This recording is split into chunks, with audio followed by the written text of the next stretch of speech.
and welcome to this Aim High Live. This one is supported by Harrow School, so thank you so much to Harrow School for helping to put this one together.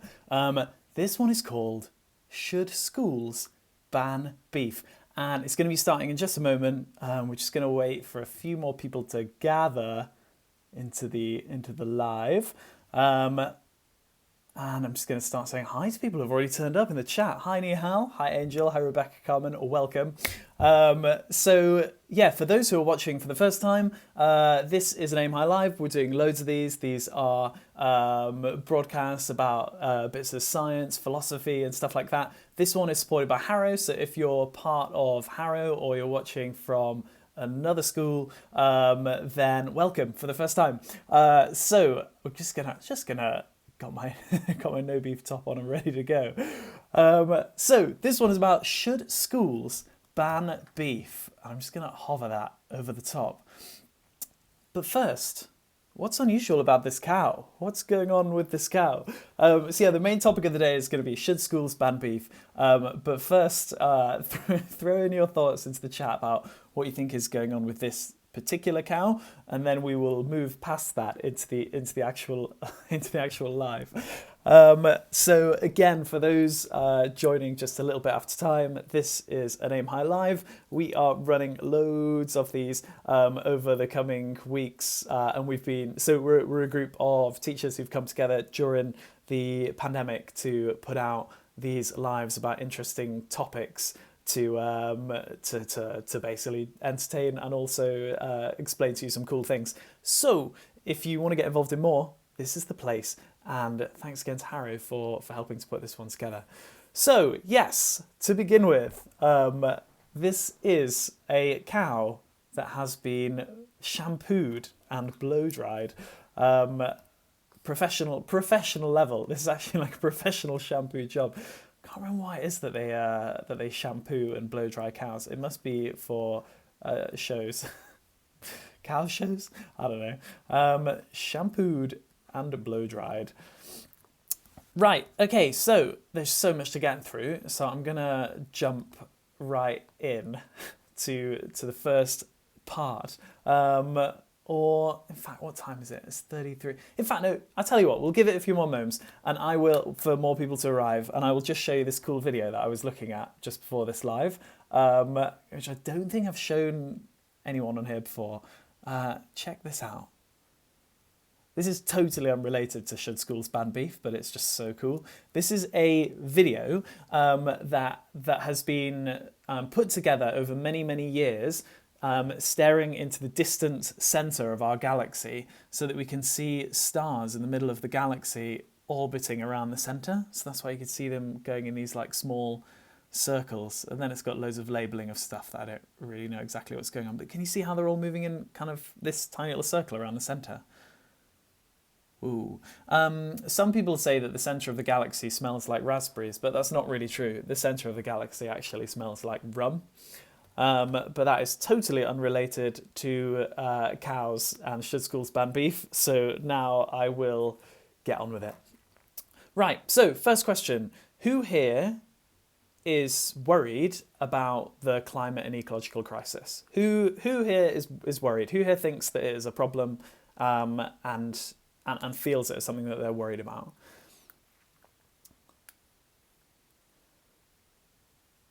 And Nihal's asking, how do you know that the galaxy smells? Yeah, good question. You would have to have a really sensitive nose to go sniffing in the centre of the galaxy because basically most of it is just empty space. But if we look at the light that's travelling through the centre of the galaxy, then we can tell by looking at the light, because certain parts of it have been absorbed by different chemicals. We can work out what chemicals are in the centre of the galaxy, which is pretty cool. Okay, so yeah, basically everyone is really worried about the climate crisis, and it makes sense to be so because it is very worrying.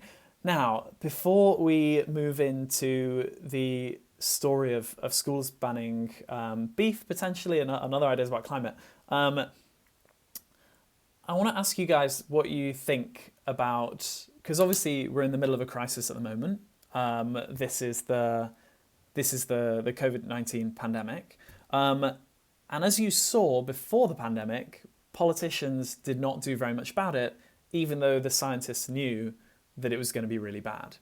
Now, the science about the climate crisis, we know that it's going to be so much worse than the pandemic, and yet we still don't really see very much action happening.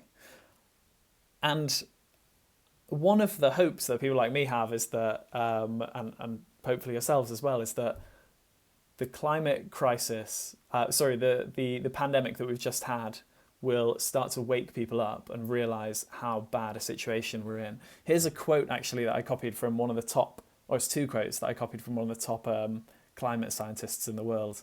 He's called Jonas Rockström, and he said, "The current most likely trajectory would leave us in a world that would likely support only half of the current human population.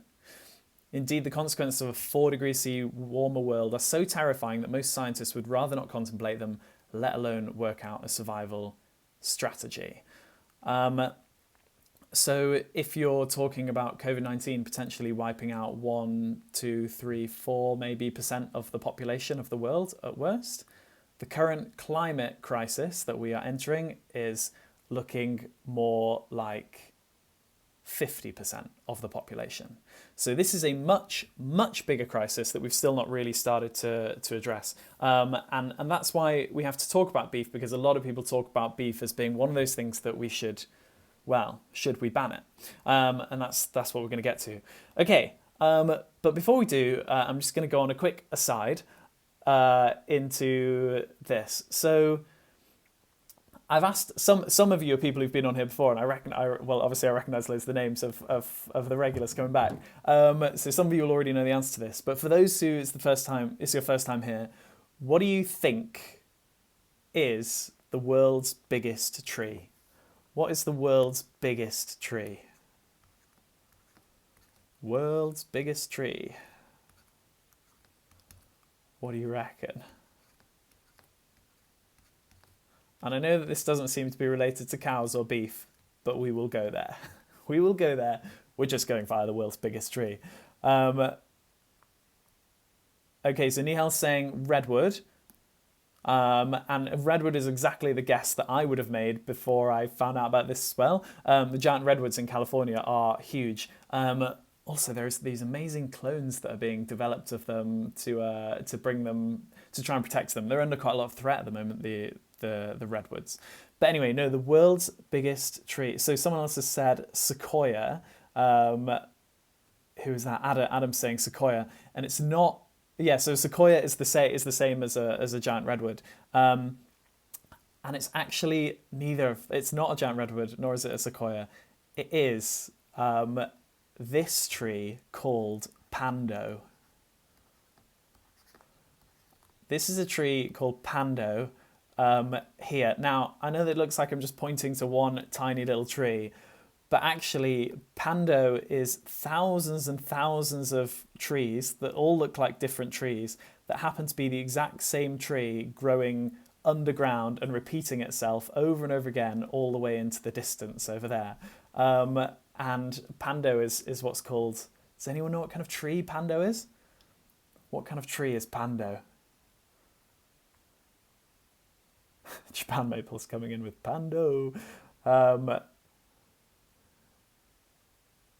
Nihal's guessing evergreen. Mears is guessing it's a big tree. That's the kind. The kind of tree is called a quaking aspen. Now, most trees are either male or most trees are male and female. But quaking aspens are one of those rare trees that actually they are both at once. I minced my words. Most trees are male and female, but quaking aspens are one of those rare trees that they're either male or female. What do you think pando is? Male or female? What does everyone think? And someone out there is saying, wait, are those trees all branches of the same giant tree? Exactly, yeah. I can't remember the exact numbers. I think it's about 67,000 or so separate trees that it looks like it is, but actually it's all the same tree. The amazing thing is that even when you combine all of these trees together and you squish them all into one piece, they're still only about 10% bigger than the biggest giant redwood, which is just one single tree by itself. So technically, panda is the biggest tree, but giant redwoods are so impressive. And so this mixture of guesses between male and female. But yeah, this panda is male. Anyway, right, why am I talking about trees? The reason I'm talking about trees is because of this. Before we go about talking about beef and what kind of things we can do at schools to try and change the world for the better, I just wanted to tell you a quick story about what I've been up to. So about half a year ago, some friends and I got together, and within a few weeks, we decided to organise 1,000 trees appearing outside the UK Parliament. I've got this little picture of me outside Parliament with all these trees. Now, just because we knew it was the right thing to do, and we kind of looked at the science, we were like, yes, the UK needs way more trees, because the UK is one of the most deforested nations in the entire world. And we'd have to triple our tree cover before we started to come into line with most of Europe, because we are so deforested. Anyway, we put 1,000 trees outside the UK Parliament, and then we just invited all the MPs to come and talk to us. And it was quite easy to run, and it just took a group of us getting together and dreaming big and wanting to change something. And a few weeks later, what do you think happened? What kind of result do you think we got out of this? What kind of change might we have catalysed in the government by doing something that was actually quite a small thing and relatively easy to put together?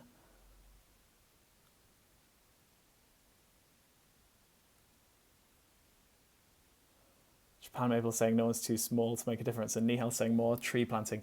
Yeah, we ended up with the UK government agreed to increase their tree planting plans by a factor of 100, from about 10 million up to about 1 billion. And there were politicians saying how it changed the conversation. Now, as an environmental activist, I've tried a lot of things in the past, and a lot of things haven't worked as well as this one did. But the thing is that by small numbers of people can make a big difference, and this is one of the things that blows my mind about the world, is how much we have all got used to the idea that we're all too small to make a difference, and we shouldn't think like that. Everybody here can make such an enormous difference by pushing for positive change in the right way and doing it in a way that is friendly but firm, and pushing things in the right direction. Anyway, now one more question I was going to ask before we go plunge into the beef stuff is this: can anyone think of any negative consequences of putting multiplying the tree planting plans of the government by a factor of 100? What could be some problems with that? Why might it not necessarily be a good thing to plant 1 billion trees? Does anyone have any ideas? So 5N3KYN1 Ninjura is saying taking up space for farmland. Yeah, that's true, that if you plant more trees, there's less space for farmland, but it is well understood that we can produce way more food on way less land. Less places for housing. Housing doesn't take up very much space, really. Sixto is saying maybe replacing other habitats. Good point, although the tree planting plans are supposed to go on existing farmland, which we'll talk about in a moment. Okay, Izzy's come in with exactly the right idea. So some people don't think about where they're putting them or what species they plant. So the problem is if all the trees planted are all exactly the same species of tree, just planted over and over again, then that will not make for a very healthy forest, and the forest might not last very long. And sometimes you'll see, if you're out in the countryside, you'll see these plantations where all the trees are in very neat rows and every single tree is the same, and it's not a healthy forest at all. Healthy forests are diverse. And I'm just going to flick that over there. We don't need that anymore. Healthy forests are diverse. How much time are we on? Okay, we're only 15 minutes in, so I'll very... Well, in fact, I'm just going to do this really, really quickly because this is such an interesting thing. But Rebecca's saying, don't trees actually release CO2 when they're very young and growing quickly? No, they're net storing CO2, because you can see that because they're creating wood. And the fact that they're creating wood is carbon locked up. Just reading some more of the comments. Honest Scarlet is saying, would it disrupt the natural ecosystem? Preventing is better than replanting. So if the natural ecosystem is not forest, then planting a load of trees on it is not necessarily going to be a good idea. Yes, however, a lot of most of the UK's natural ecosystem is forest. So in the UK, it's a kind of simpler choice generally. Although it is true that some areas of meadow are better for biodiversity, which is what Sicto said as well. Is that sometimes more like meadows and things can have better biodiversity, which means more of a range of different species living there, which can be much better for carbon storage. And Beetroot Bird is saying animals won't trust it because humans made it. Well, that's the thing. It's not quite. I'm not quite sure it's that animals won't trust it, but they'll feel that it's different because it's so different to what it's supposed to be. A healthy forest this is what I was going to talk about. All the trees, we've recently realized that the trees essentially talk to one another through these fungal networks that connect all of their roots together. And so there are these amazing phenomena where like stumps, or like a stump of a tree, all the neighboring trees will keep it alive for many years because their roots are all connected to it through these fungal networks. And these fungal networks grow really, really slowly, and only really healthy forests have them in them. And you'll know if you enter one of these super healthy forests because you'll feel it and you'll smell it, and it'll be a completely different experience. Anyway, we must start talking about beef. For those who are joining late, this is an Aim High Live. We are going to talk about, should schools ban beef? We've been doing a few interesting tangents about trees and things, but we are going to now do beef. Okay, so here we go. This is this is actually not beef, to be fair, but I'm literally doing it next. This thing is called a picaya worm. And this is thought to be everyone's great grandfather or grandmother. This is what one of the ancient ancestors of humans looked like. A picaya worm. Pretty cool, right? Respect your elders. Anyway, okay, so let's go up here, away from the blow-dried cow. But for those who missed it, that is what a cow looks like when it's been shampooed and blow-dried. Right. Okay, so first, let's just move that down there. First, let's just look at, I'll cover that up. First, let's just look at CO2. So this is a chart that probably most of you have seen already now, but some of you might not have seen before. And this chart shows you the level of CO2 in the air for the past 800,000 years. So as you can see, the level of CO2, it kind of wobbles up and down, but it's roughly constant and has been for the last 800,000 years. You know what I find really interesting when looking at this chart is that actually it's only the bits above this line, pretty much, that aren't Ice Age. So most of the last 800,000 years has been Ice Age, has been a really, really cold, icy Earth, but it's only when the CO2 gets this much higher that we end up not being in an Ice Age. I always found that so weird because you grow up in this world where it isn't an ice age and you think, well, this is probably the norm. But actually, looking at the last 800,000 years or so, not really. Anyway, since the Industrial Revolution, we have done this to our levels of CO2, and it is severely changing the planet because CO2 is a greenhouse gas. What does that mean? What is a greenhouse gas? And for those who already know what a greenhouse gas is, tell me, and I know that I've asked some of you this before if you've been on some of the other lives, tell me some gases that are more powerful greenhouse gases than CO2. So what's a greenhouse gas and what are some greenhouse gases that are more powerful than CO2? Japan Maple is saying, I'd love to be a worm. James is asking if I'm going to talk about insects. Maybe, maybe not. There's so much to get in on this one. Sicto's talking about how it's important to encourage rewilding rather than pushing our own designs on nature. So this is the idea that maybe better than planting our own forest would be to just allow nature to plant its own forest and give it time to do so, which generally ends up with better systems. But if we need to lock up a lot of greenhouse gases quickly, then we might have to help nature along the way. So there might have to be a combination of rewilding and us planting as well, but done in the right way. Okay, so Japan Maple is saying that greenhouse gases trap and reflect heat back to the earth, and the list of greenhouse gases that are stronger than CO2 are water, which is an amazing one that people often don't think about, and the other one is methane. So methane is about, who remembers how much more powerful methane is than CO2 if you measure it over about 20 years? How much more powerful is methane than CO2? And James is saying methane comes from cow farts. Actually, most of the methane from cows comes from their burps. It's always talked about as being farts, but it's actually almost entirely their burps. Japan Maple saying 80, Rebecca Gomes saying 40, Angel saying 10. It's about, what is it? It's 86. It's 86 times more powerful methane.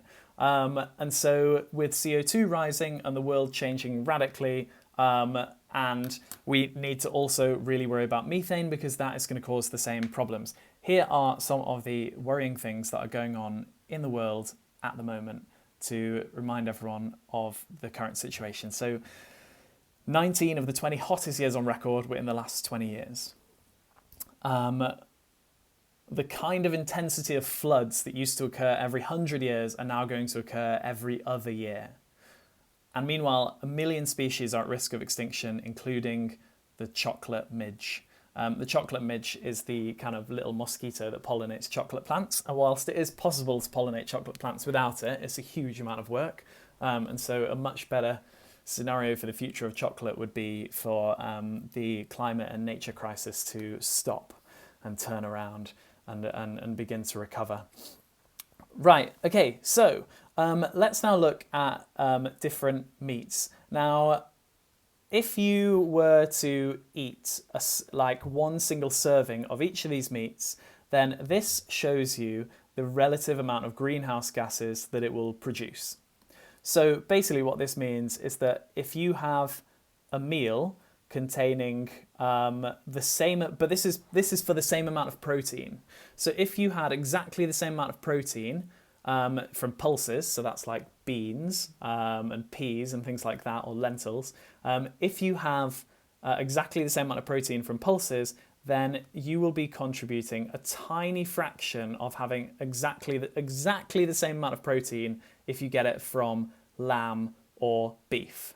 So this is really well understood that lamb and beef produce huge amounts of greenhouse gases. Now this is a combination of their CO2 and of their methane. I haven't labelled this axis, so I'm just going to tell you.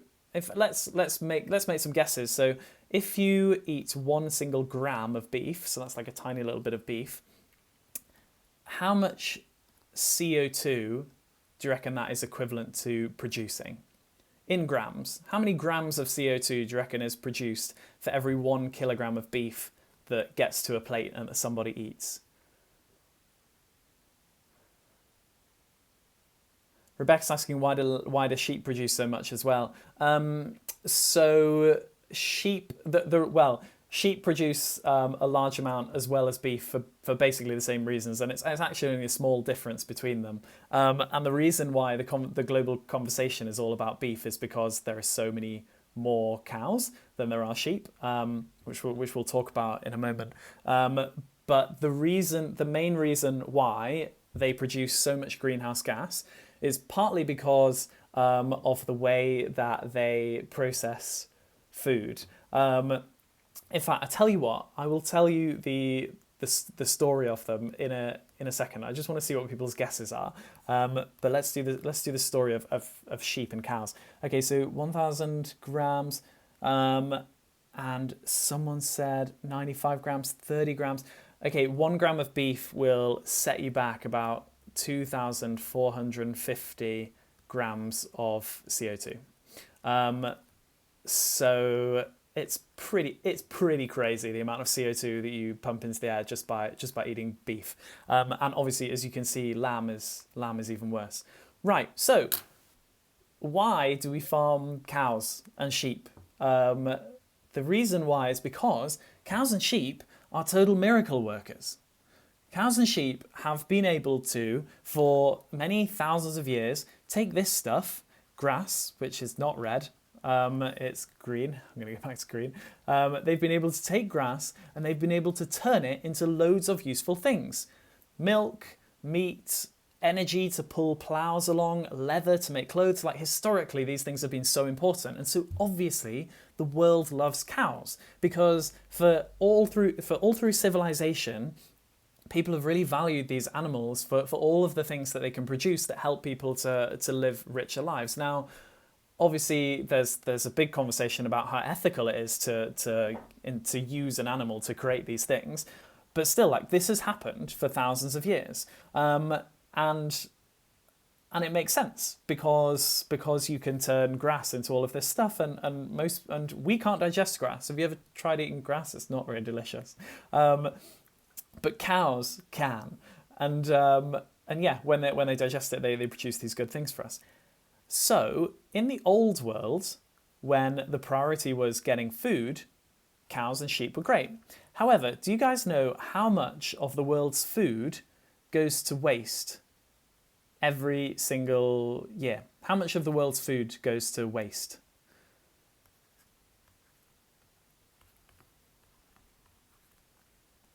Wasted food.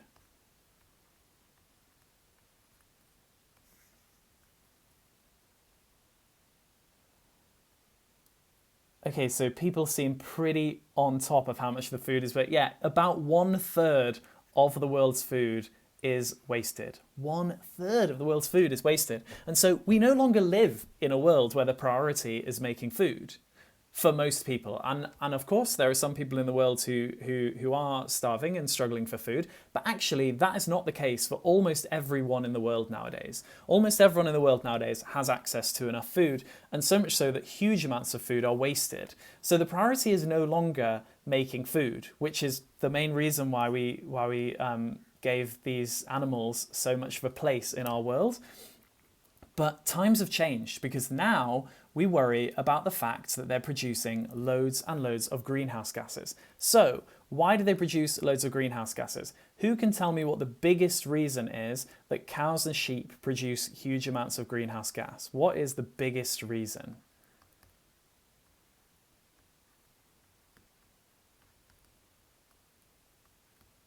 And while I'm waiting for those things to come in, for those who are joining really late, this is an Aim High Live about should schools ban beef. There are going to be loads of these from loads of presenters like myself who are going to talk about cool topics that are interesting and often different to kind of school syllabus stuff. In fact, let me show you, while waiting, these are some of the ones coming up next week.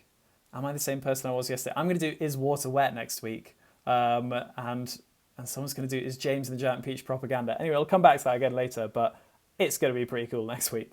Right, so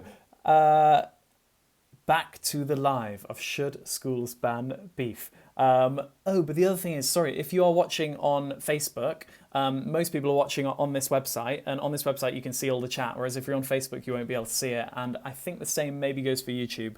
But either way, head over to this website because then you can see everybody talking and as much you can get what's going on. Okay, so the guesses for why why greenhouse gas impact is so large from these animals. So there's a lot about methane, but Japan maple is spot on with deforestation. The biggest driver of deforestation in the world by miles is cows. I used to think, it must be for people getting timber or for people making loo roll or something like that, or making paper, but no, the biggest driver of deforestation in the world is the industry of farming animals, partly to create space for them and partly to create space to grow their food. It's so inefficient to feed a cow in order to then eat the cow. It's so much more efficient to just eat the food in the first place because cows waste about 95% of the food that they're given. which means that you could feed at least 20 times as many people if people ate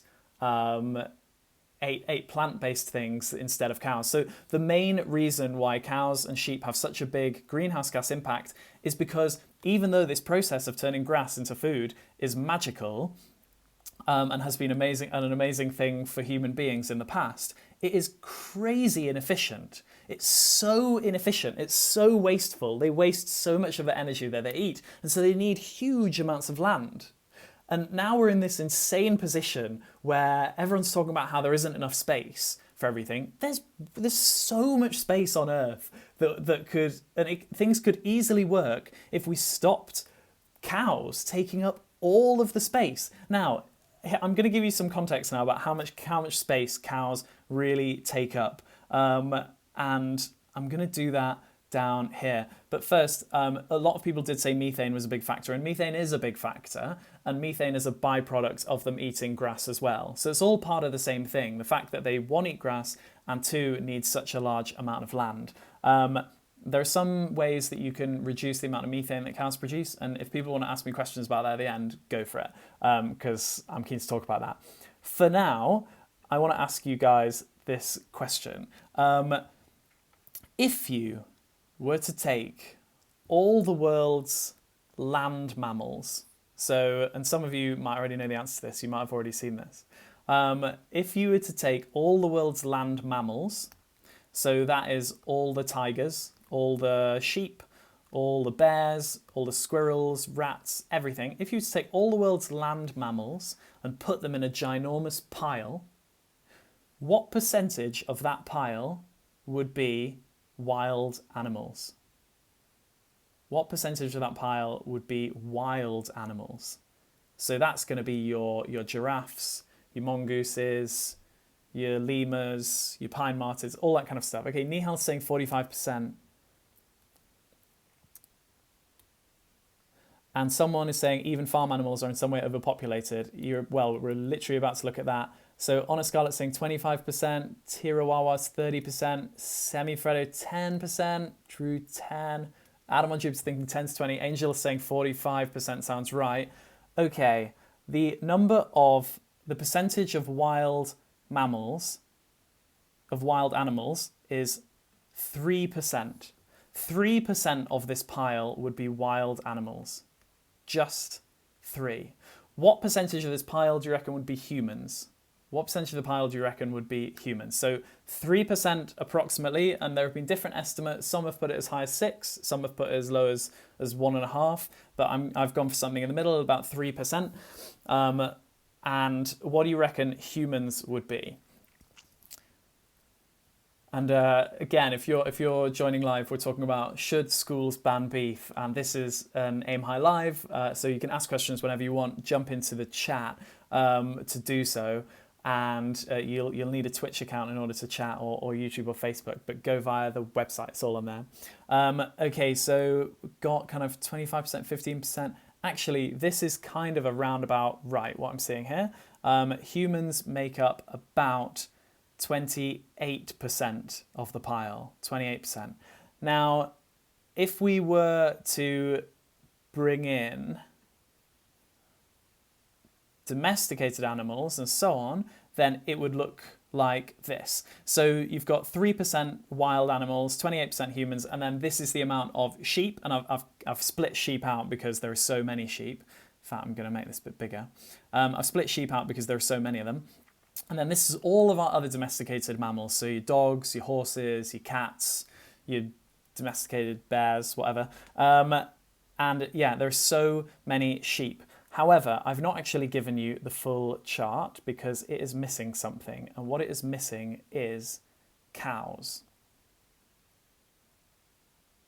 Cows alone make up about above 40%. I think it's about 42% of all of the pile of land mammals alone. Cows.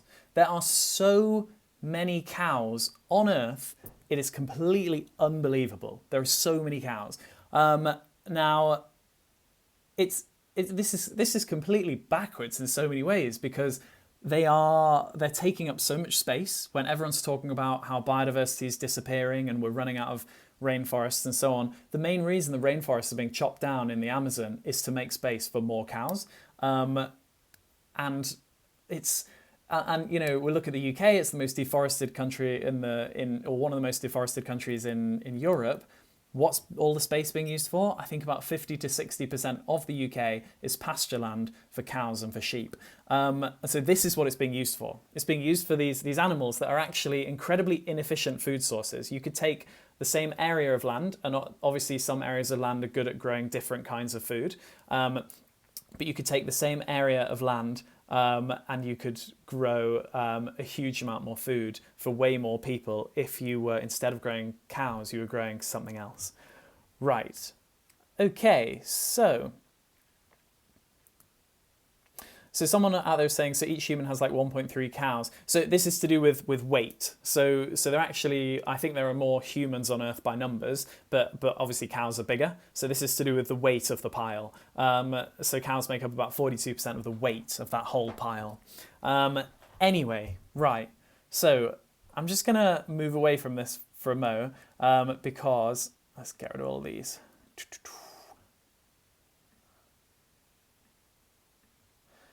I want to talk to you about this, and again, this is something that some of the students on here will have seen before, because I've talked about this before.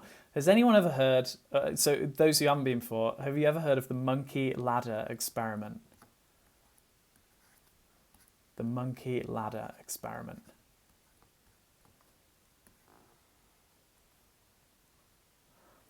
So Angel's saying, no one believes me when I say that we could feed so many more people if everyone was on a plant-based diet. Yeah, that's very well understood science, is that if everyone was on a plant-based diet, you could feed a huge amount more people very, very easily with far less waste, and you could massively reduce the space requirement, so you could then reforest loads of the world and return it to its original natural state, which would lock up huge amounts of carbon and solve most of the climate and ecological crisis. So yeah, anyway, we're getting there. Okay, so this isn't the monkey cage experiment. Okay, so a lot of people are saying no. And Izzy's saying, is dairy as damaging as beef? So dairy, if you measure it per unit protein, it's nowhere near as damaging, because the cows are alive for a lot longer period of time. And they're producing milk over the whole lifetime. But actually, that's just if you look at dairy by itself. But if you think about it, the dairy industry is completely intertwined with the beef industry, because the way that you make a cow continue to produce milk is you repeatedly put it through pregnancy. So dairy cows are repeatedly in a cycle of being pregnant, having their young removed from them, and then producing milk. And then when they stop producing milk, they're impregnated again, and then the calves feed into the beef industry. So it's actually all part of the same thing, even though if you look at dairy by itself, it doesn't look so bad. But this is the thing, like myself, I haven't given up dairy completely, but I don't eat very much of it, and I always have the dairy alternatives if I can, because they're just so much better for the planet in so many ways. Anyway, right, monkey ladder experiment. Let's talk about this. So,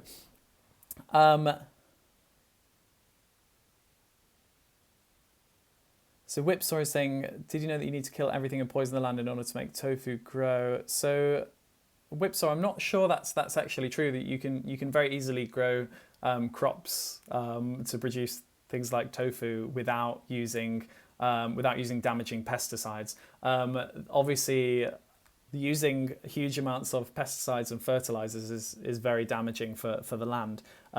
But the reason that they're used in such a large amount is because the world is so short on space and so strained, and so every part of farmland is basically being asked to produce so much food, and the only way it can do is to use all of these dangerous chemicals. However, if you got rid of all the animals, or at least you reduced the number of animals that were using up huge amounts of land, then it would hugely reduce the strain on farmland, and then you would be able to grow crops much more easily without having to use large amounts of fertilizers and so on. So it's all part of the same solution, actually, in many ways. Anyway, right, the monkey ladder experiment. And yeah, tofu's made from soy. So, right, this experiment is really cool. And it's slightly unrelated to what we're talking about, but I'm just going to talk you through it. So, these scientists made this enclosure. This isn't the nicest experiment. I don't really think these kind of experiments are very nice things to do on these animals at all. But it's an interesting. It's got an interesting conclusion. So I'll tell you about what happened. So these scientists got this enclosure full of monkeys, and in the middle of the enclosure they put a load of delicious bananas at the top of a ladder. Now, instead of just letting the monkeys climb up and eat the bananas, they put a perimeter around the ladder, and every time a monkey crossed the perimeter, it activated cold showers all across the enclosure that would rain down cold water on all the monkeys, and none of them liked it, obviously, and so they began to attack one another if they went near the ladder. And so all of them would just, they'd get used to the idea that no one went near the ladder because they'd be attacked. And it took a little while for them to learn, but eventually they were all on board with it, and they were like, okay, no one goes near the ladder at all. And then what the experimenters did is they started to remove some of the original monkeys and replace them with other monkeys. Now, the other monkeys had never experienced the cold showers, and they went towards the ladder, but as they went towards it, the other monkeys attacked them. And so they learnt very quickly, do not go near the ladder under any circumstances. Didn't know why, but they knew that that was the rule. And the experimenters then kept replacing all the monkeys one by one, slowly, day by day, until eventually only new monkeys who'd never experienced showers were left. But they'd all learnt from previous monkeys that they must not go near the ladder. No one knew why, but they all knew no monkey is to go close to the ladder. And then the experimenters just turned off the showers. They deactivated them. There was no trap on the ladder. Any monkey could climb the ladder to get the bananas. And yet, none of the monkeys climbed the ladder to get the bananas at all, because they'd all learnt not to do so from those that went before them. Now, the reason I wanted to talk about this is because so many of the things that are going wrong in the world are happening because things are being done in the way that they have always been done, because they've always been done that way. As I said to you before, cows are these miracle workers that can create food out of grass, and they can create loads of useful things out of grass. We've always used cows. It's always been a normal part of humanity. And so it feels normal to always do it. And people are very emotional about the idea of cows being removed from a lot of the planet because it's always been done that way for many thousands of years. Now, we can see by looking at the numbers that continuing on this path with this many cows on the planet, creating such a high level of emissions, is crazy, and it's going to lead to a disaster. But the monkeys perpetuate the situation. The monkeys do not want to cross the perimeter and change the way that things have been done. And this is why I think it is so important, especially for young people, at educational institutions, because schools and universities are exactly the kind of places where these ideas can actually get through and find a voice. And even though often it sounds like when you try to campaign on these things, it feels like you're not making any progress. The kind of progress that you can make on that level is so important, because that is actually where real change comes from. And it always starts with something very, very small. But if you want to bring about change, you have to change the way that people think. And it starts with a small act like going to climb the ladder and carefully explaining to people why something like beef, why schools should perhaps consider banning beef and maybe lamb as well. Right, so I'm going to move across to here. Now, this is something called the No Beef Campaign, and this is me riding a cow as part of it. I'm going to talk about that in a moment. Ooh, I need restream chat.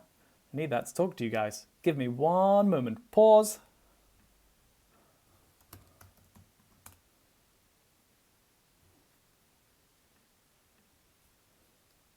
Hi all, I am back. For some reason, I just lost all of the comments. So if there was anything that someone put in there a few moments ago that they wanted me to see, I can now not see it. But if someone puts in a message now, then that can tell me if it's working again. So someone throw in a message, that would help me a lot. Otherwise, I'm going to worry that I'm not seeing anything from you guys. Anyway, I will carry on. Oh, hello. Thanks, Miz. Cool. So now let's talk about no beef itself and about schools banning beef. And I kind of want to get a chat going in this chat to see what ideas people have. Now, there are a couple of people in the chat. One of them is called Elias, and he is at City of London School, and there's someone else called Karina, who is at North London Collegiate School, and both of them have made quite astonishing progress in their own schools, getting them to ban beef. So if anyone wants to direct questions to them, do so, and they will be able to reply in the chat. They've also both made really great videos explaining what's happened at their school, and I will send the links for those as well towards the end, so that you can see those too. But do there we are. Yeah, that's me and me. So do ask those guys questions. So the first question I want to ask is, having seen this much, or maybe you thought this before, or maybe this has changed your mind, or maybe you vehemently disagree, what do you guys think? Do you think schools should ban beef? Yes or no, and why? And if you have any questions for Elias and Karina, throw those in as well.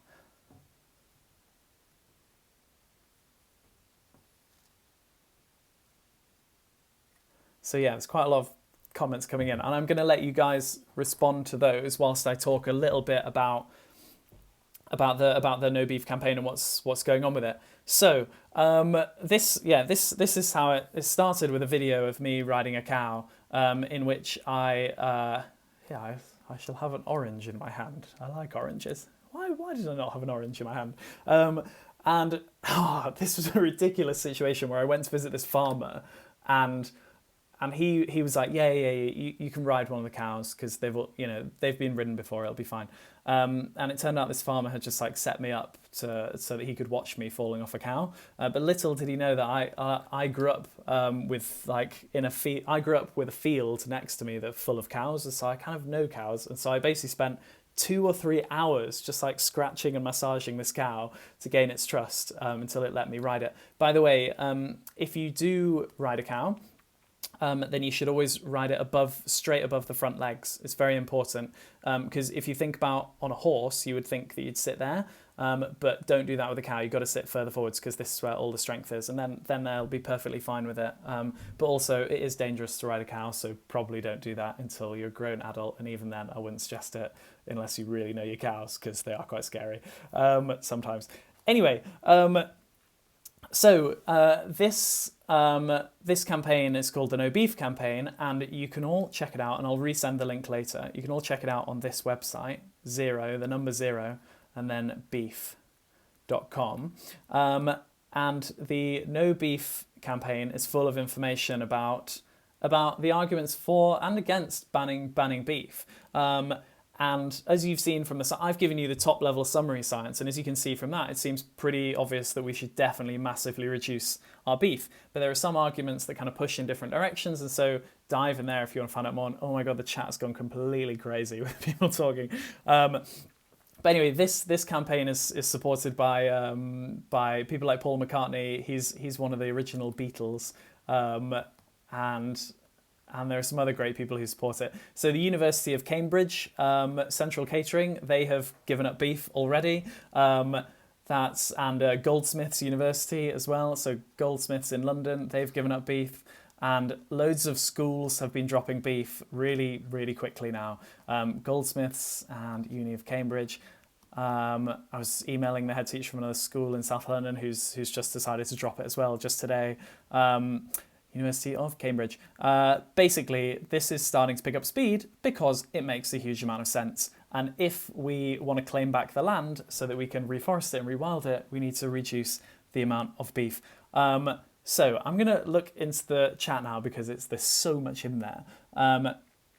Izzy saying that she got chased by cows the other day. It wasn't enjoyable. The thing about cows is that they're actually just mostly really curious.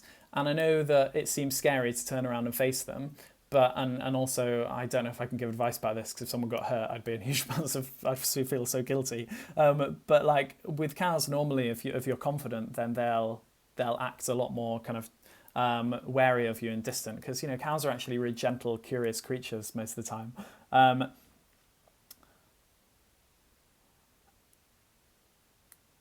And okay, so you guys are all chatting about how Angel's talking about how vegetarian food is often cheaper. Someone out there saying they should ban beef. But it's better to educate people on the effects of producing so much beef. Forced change sometimes does not stick. So yeah, that's a really important point. Is that, and that's part of the reason of doing this live, is that I'm telling you a load of these things so that you can go and spread this knowledge, because this knowledge needs spreading and people need to know so that we can continue to move in a positive direction to try and improve things. Because let's just bring out Rockstrom's quotes again. The current most likely trajectory that we're on with climate would leave us in a world that would likely support only half of the current human population. The consequences of a 4 degrees C warmer world are so terrifying that most scientists would rather not contemplate them, let alone work out a survival strategy. That is the current path that we're on. And okay, so one of the things I didn't say to you is that the main reason why I started putting this campaign together with No Beef is because I know that the biggest changes in the world that have to happen are stopping things like fossil fuels. Well, fossil fuels is the main thing because that's producing so much of the emissions. But also destruction of nature, because even though people sometimes think of nature as different, it's not, because nature is the world's carbon sink.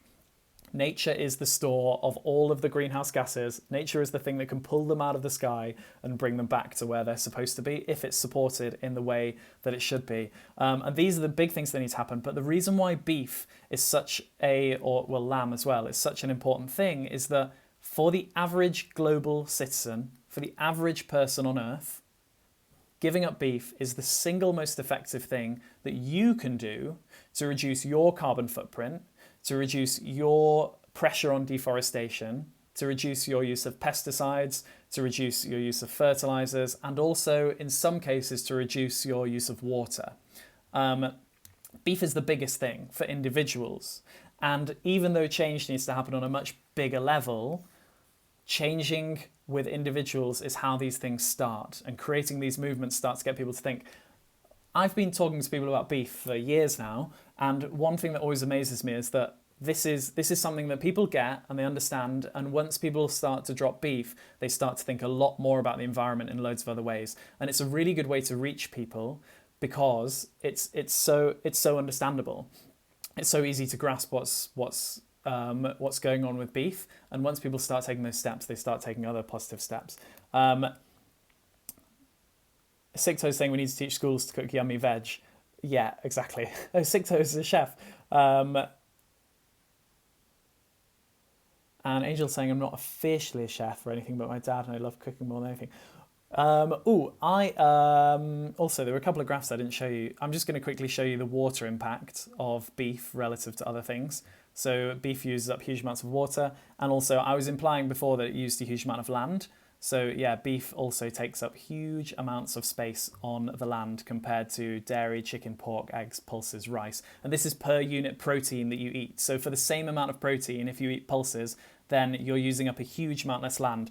This amount of land then is all the land that is saved that can be used for other better uses instead. Right, okay, so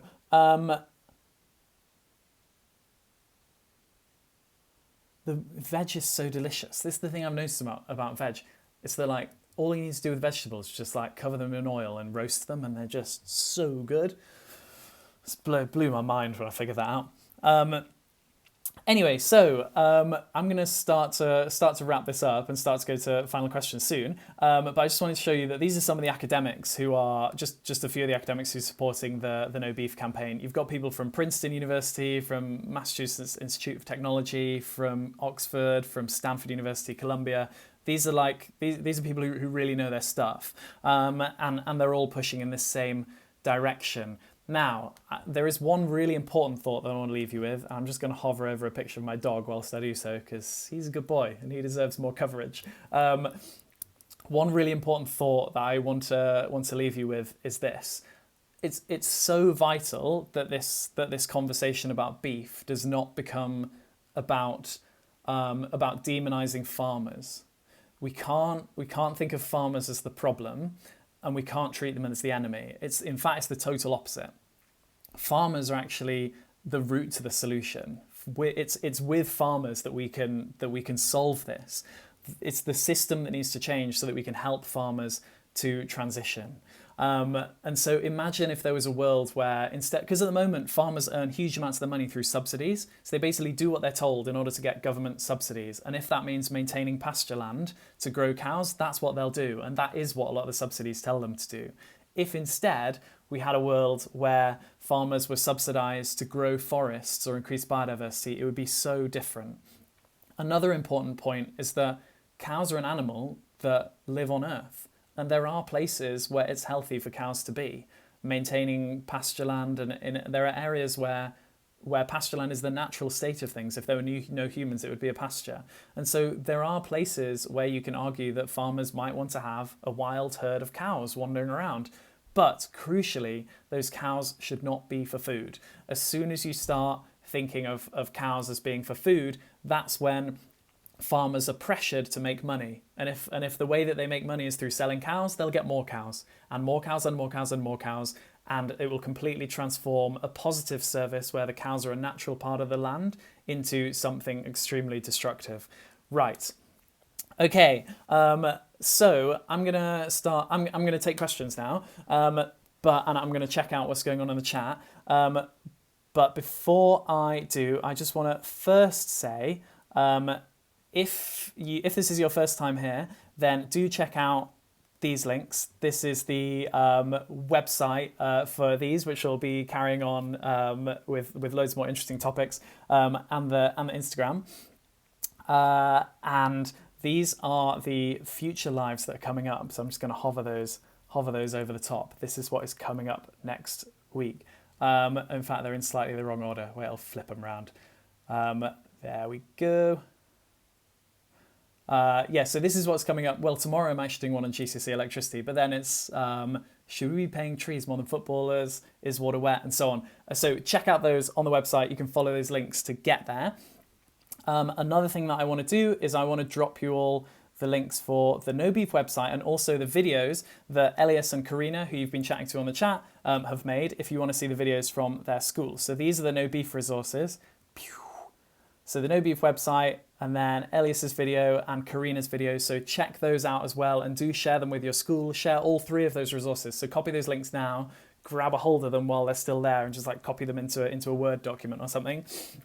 And yeah, if this is your first time on Aim High, then do go on Aim High and join the mailing list so that you can get the weekly schedule and you can see what's coming up each week. So I'm showing it to you now, but we'll just email it to you so that you have it. And follow the Instagram as well, which I posted there so that you get notifications on there. And do tell your friends.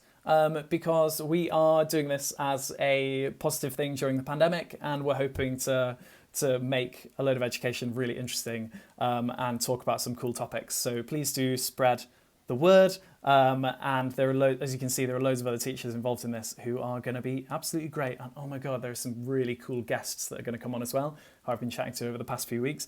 One of them is this girl who paddleboarded all the way around, like from the most southerly point of the UK to the most north point of the UK over many, many weeks. Someone else is this, who we're thinking of bringing on, is this amazing person who used a microlight, like a tiny little plane, to fly with geese across Asia, and we're going to bring her on as well. And yeah, there are some crazy, brilliant people who are coming on in the future weeks. So do subscribe to the website, to the mailing list, and if you're on Twitch, then you can follow us on there. Apparently, a lot of people don't know about the follow feature on Twitch. And do follow the Instagram as well. Okay, right. Where was that? Right, questions. I think I've said everything I was going to say to sign off on that stuff. Oh, the other thing is, if you're on the website, then there's a place where you can give feedback below in a form, and we love it when we get feedback because we're trying to make this as good as possible. And we're all just volunteering, and so it's difficult for us to find a way to gather information. So put it in there, and we will make this better. And you can also suggest topics you want and all that kind of stuff. In fact, send us topics you want. We love that when people send us topics. Right, okay, what are people saying? Let's see what questions there are coming up from people. Thanks, Japan Maple. Okay, so Miz is saying, can you answer about what the ratio of proteins from plant-based or other meat compared to beef? Okay, so you can get more, so protein accessibility in meat is higher. So you can eat a slightly smaller amount of meat and you will absorb more protein from it. But that difference is actually very, very small. And it's something that's really oversold by people who are trying to say, oh, beef is the best way to get protein. It really isn't. The other thing that's really important, actually, and I'll just draw this down in a box here. I haven't got the full graph, but if you look at the amount of, if this is the amount of protein that we all need to survive, then this is the global average for how much of that protein is obtained from plants. That's the global average for how much is obtained from plants. So almost all the protein we need for most people in the world who are just eating normal diets is almost entirely plants anyway. This is the amount of protein we get from, or maybe that's slightly too big, and it's about this for what we get from meat. So if the average person on Earth were to cut their meat consumption by about 2/3 or 3/4, they'd still have easily enough protein. It's so easy to get rid of beef and still have enough protein. So yeah, even the availability of protein in vegetables, in veg and so on is very good.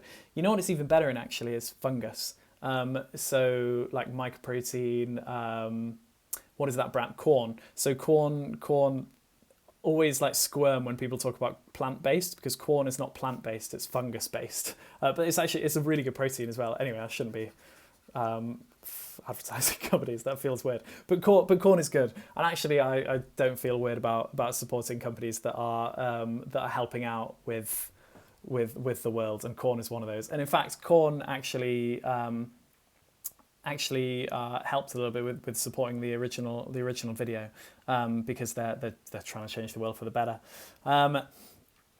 Okay, corn nuggets the best, says Angel. Okay, what other questions are there?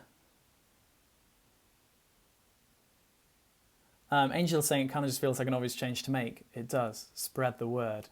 Have I missed any questions? I may. Oh, here we go. So this is FTF, talking about what plant-based options have gram for gram equivalent proteins that have meat. So it's not, so as I was just saying, meat will have a higher density of protein, but we just don't need that much protein. Like so much, there's this obsession at the moment with like protein shakes and protein powder. Almost all of that protein you eat in the shake and then you just release it all out in your urine. You just waste almost all of it. There's this weird obsession with protein where we're eating way more of it than we can possibly use, and so our body just rejects it all. So we just don't need meat in the same way. I think there's always a consideration for females because red meat is a good source of iron, and obviously every month losing like a reasonable amount of iron, and so females need to find when avoiding red meat entirely, need to make sure that they're getting enough iron, especially in that period. And there are lots of food sources that contain lots of iron, and you can check those out in different ways. Spinach is a good one, and I think that's probably where we're going to stop. Oh no, what would you say to groups like XR that say we should only promote system change, not individual change? Okay, good question from Amy.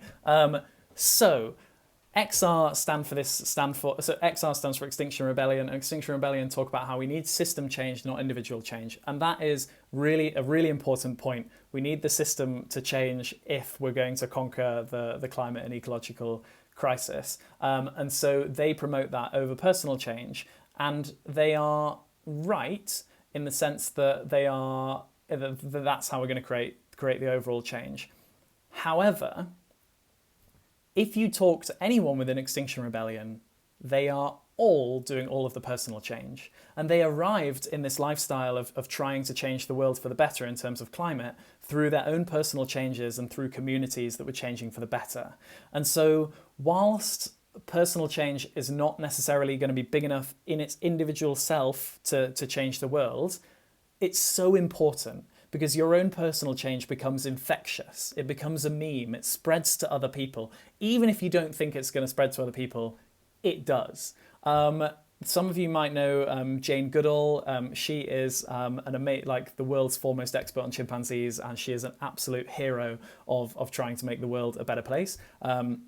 She's one of my great heroes. I was chatting to her on Zoom yesterday, and she told me this story about how she was in a taxi with a guy who was driving her driving her to the airport, and he was completely, and he recognised who she was, and he was just really ranty with her, and started going on and on about how pointless it was to support nature and support animals when there are people starving in the world, and that's more important, and we shouldn't bother about nature, it's not important. And instead of getting all upset with this guy and being aggressive and kind of pushing back and getting fighty, because that's the wrong way, instead she addressed it, as I'd encourage everyone to address these kinds of problems, addressed it with kindness. And so she just told him stories about the chimpanzees that she'd been working with, about beautiful moments when they were kind of like looking after their children and had risked themselves to do certain things, and how they groomed one another and how they hung out and how similar they were to humans. And she just kept telling these stories, but all the way through the journey, he was just still like not taking any of it. But he did mention that his sister worked in an animal shelter, and that she and that he didn't understand why she continued to work in this animal shelter, and he thought it was all stupid. Anyway, they arrived, and Jane paid him, and he didn't have any change, and so she gave him. She massively overpaid him, really, and she said, "Look, please donate all the money to your sister's shelter." And he just kind of grumpily drove off. When Jane returned to the UK, she had a letter from this taxi driver's sister, who wrote to her and said, "Jane, thank you so much for the donation. It's really appreciated. But what did he say to my brother? He's totally transformed. He started coming to the shelter to help me. He's started chatting to his friends at the pub about changing the world for the better. How did you do that?" And the thing is that you can do that by just speaking to people with kindness and patience. These kinds of ideas about changing the world for the better, about reducing our consumption of beef as one of them, are so important for all of us. And so they should be approached in a way that is with kindness and with hope for the future. They shouldn't be approached in an aggressive way. Whenever anyone throws me a point about how dropping beef is stupid, I don't say that they're stupid and get angry with them at all. I just patiently explain to them what the numbers are sometimes, or sometimes I'll talk to them about how about their feelings about it, and by finding a level with people and communicating with people in a friendly way, that's how we change the world. Now, it would only take everyone convincing two other people, and each of those people convincing two other people, and each of those people convincing two other people. It only take that happening about something tiny, like 20 or 30 times, before the entire world was convinced. So all it takes is a little bit of kindness and setting the right precedent for trying to convince people. Thanks so much for coming on. I'm gonna wrap this up now. And this has been Name High Live. Do get involved on the do subscribe on there, join our mailing list, and spread the word. Thank you for coming, and thanks again to Harrow for helping to put this one together. Farewell all.